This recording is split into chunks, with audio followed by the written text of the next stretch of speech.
مشہور اداکارہ ثنا خان، جس کے آج کل سوشل میڈیا پہ بڑا چل رہا ہے، میں نے کل دیکھا اس کا حضرت مفتی تقی عثمانی صاحب نے ٹویٹ کیا ہے، اس کو مبارکباد دی ہے. تو مجھے خیال ہوا کہ یہ کوئی واقعی کوئی بڑی ایکٹر ہے جس کے بارے میں حضرت مفتی تقی عثمانی صاحب جیسے آدمی اس کو مبارکباد دے رہے ہیں، تو اس کا مطلب یہ مفتی صاحب اس کو اپریشیٹ کر رہے ہیں. تو خیر میرا رابطہ ہوا، اس لڑکی کا فون آیا میرے پاس، پتہ چلا بیان سن رہی ہے.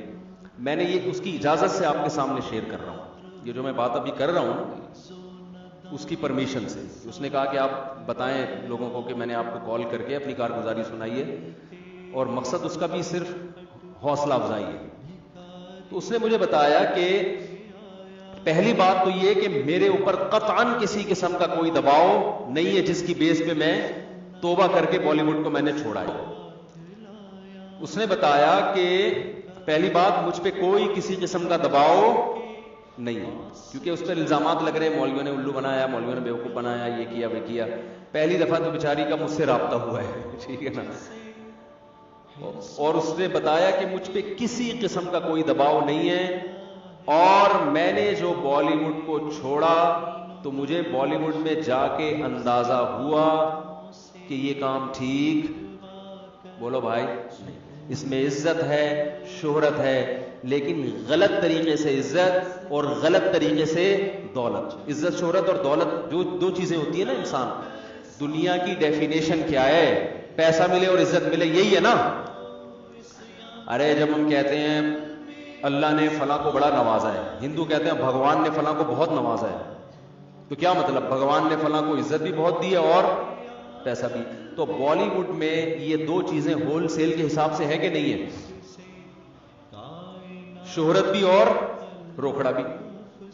اس نے بتایا کہ ایک ایک ریبن کاٹنے کے ٹھیک ٹھاک پیسے مل جاتے ہیں، صرف افتتاح کر رہے ہیں نا کہیں جا کے صرف کینچی سے. ابے یار مجھے پتا چلا ہم مولانا لوگوں کو تو کوئی دھیلا بھی نہیں دیتا، ہم نے تو پتہ نہیں کتنے ریبن کاٹے ہیں یار. دکان کے افتتاح مفتی صاحب آئیں یہ کاٹ دیں اور دعا بھی، ہم تو فری پھوکٹ میں آئے اور نکل لیے. تو یہ عجیب سی بات ہے کہ مجھے آج پتا چلا یار اس پہ بھی کیا ملتے ہیں؟ پیسے ملتے ہیں.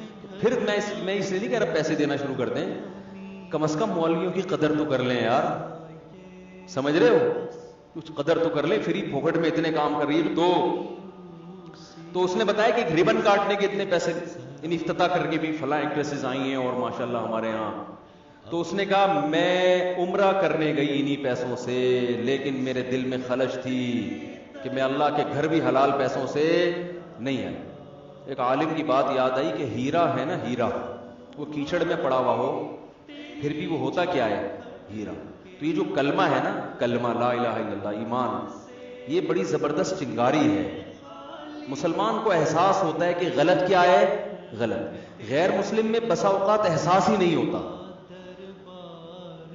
وہ کہتا ہے یار یہ سب سیٹ ہے، سب ٹھیک ہے، حالانکہ شروع میں اس کا ضمیر بھی کہتا ہے کہ یہ ٹھیک نہیں ہے، یہ غلط ہے. یہ گرل فرینڈ اور بوائے فرینڈ کا جو کلچر ہے نا، یہ جو گوروں میں آیا ہے، تو آپ کا کیا خیال ہے گوروں میں یہ شروع سے ہے؟ ایسا نہیں ہے، شروع میں نہیں تھا. انسان اپنے ضمیر کو آہستہ آہستہ کیا کرتا ہے؟ مارتا ہے. یار عیاشی کرو یار، عیاش، آخرت پر یقین نہیں ہے، حساب و کتاب کا خوف نہیں ہے، ابے دنیا میں انجوائے کرو. تو پہلی دفعہ ایک کوئی آدمی بے شرمی کا مظاہرہ کرتا ہے.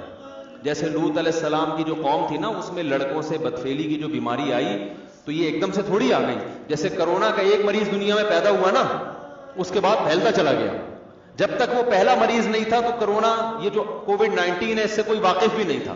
ایک آدمی آیا، اس نے کسی سے مصافحہ کیا گلے مل کے، اور جناب کیا حال ہے، بہت خوشی ہوئی آپ سے مل کے. اور اس کو تو بہت خوشی ہوئی، لیکن اس کو بالکل بھی خوشی بعد میں نہیں ہوئی. سمجھ رہے ہیں؟